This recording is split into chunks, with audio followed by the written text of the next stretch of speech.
ආදරේ වැඩි වුණාම දෙකනින් පිටාරය ගලයි. ඒ ණය මට ගෙවන්න බෑ මේ ආත්මයම හැමදාමත් මං අයයි. අම්මට තාමත් ණයයි. මට වැඩියෙන් දවසක් අම්මා ජීවත් වෙන්න මගේ අම්මා.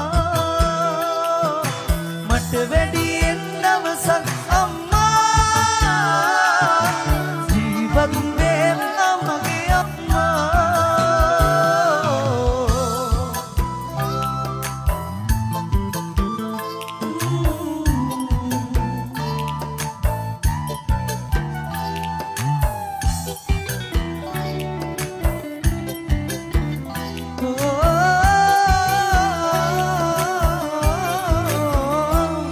මන් නිසා ඔය නෙතින් කඳුලක් වැටෙන්න ඇත්තේ. මන් නිසා කරදරෙන්